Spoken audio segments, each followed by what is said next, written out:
Welcome to Prince Shorthand House. Exercise 26. Sir Happy Singh. Ready? Start.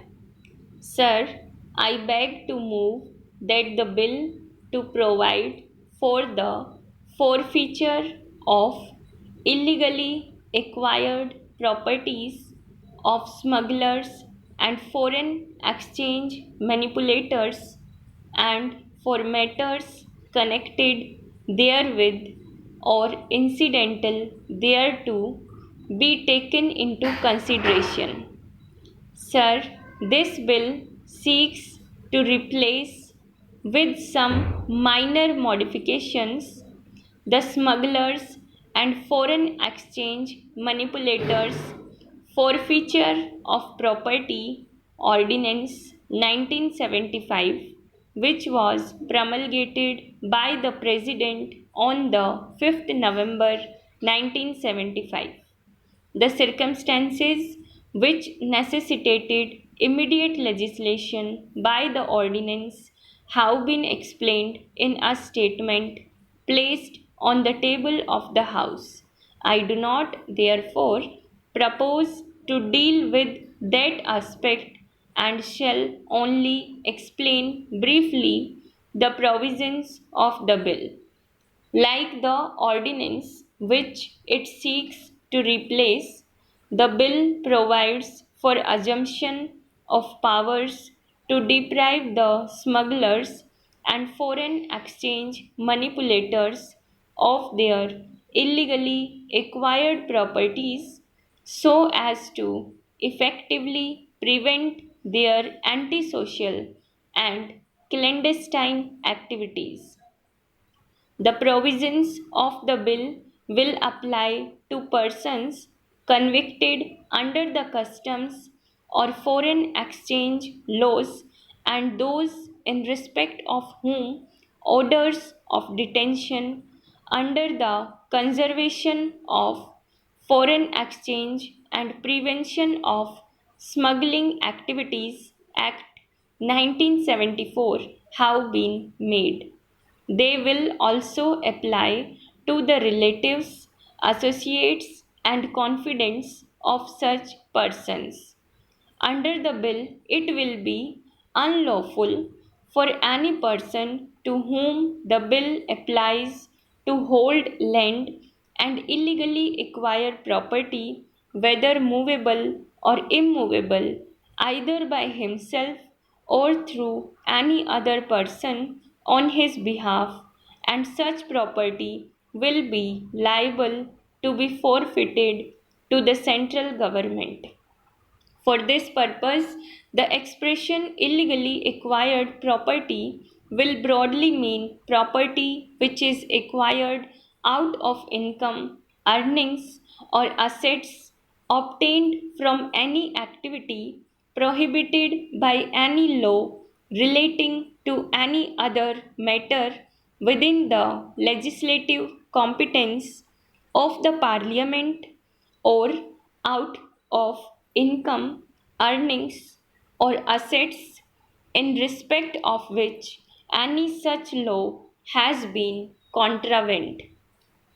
It will cover property acquired out of any income, earnings, or assets, the source of which cannot be proved, as also property held by any person which would have been illegally acquired property in relation to previous holder unless it has been transferred in good faith of adequate consideration or the property which is declared to be acquired illegally by a court.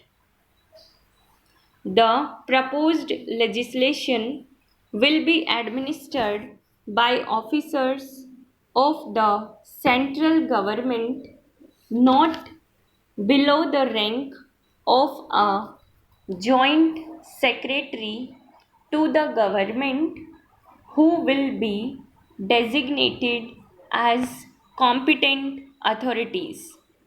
If, having regard to the value of properties held by a person, his known sources of income, earnings, or assets, and other relevant material, the competent authority has reason to believe that any property is illegally acquired property, it will serve a notice upon the person concerned to show cause why such property should not be declared as illegally acquired property and forfeited to the central government.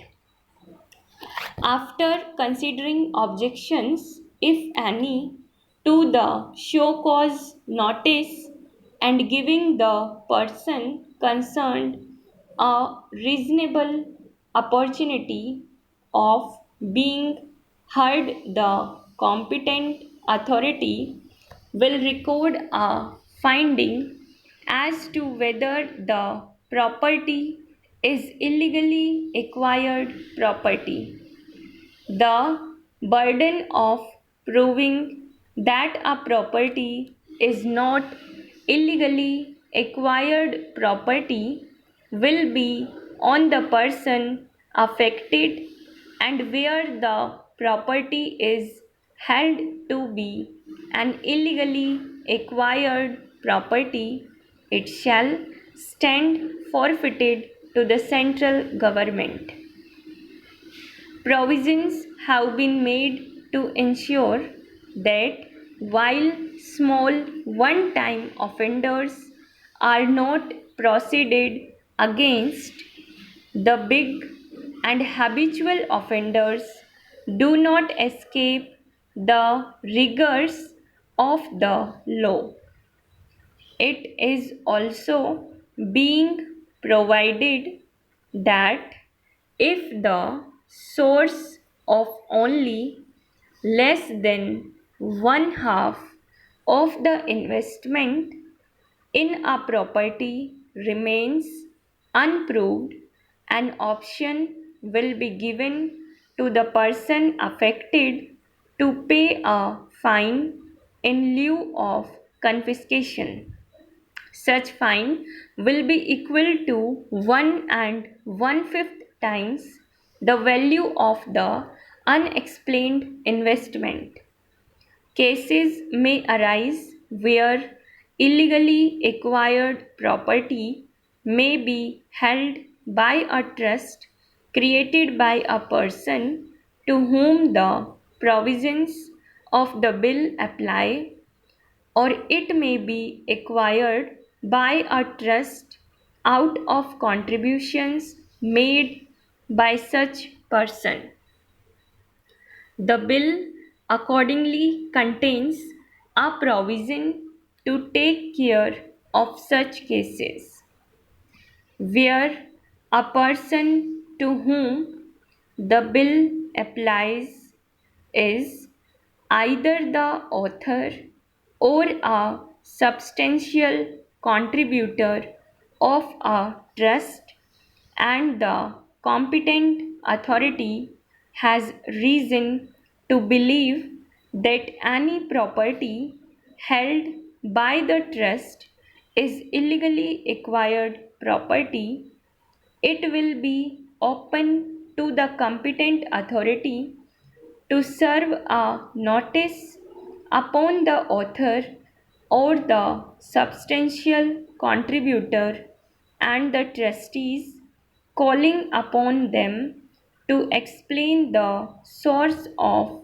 investment in the property or the source of money or other assets contributed to the trust for acquiring such property. In the absence of a satisfactory explanation, the property will be liable to forfeiture to the central government. This provision will not, however, apply in relation to any property held by a trust or institution created or established wholly for public, religious, or charitable purposes.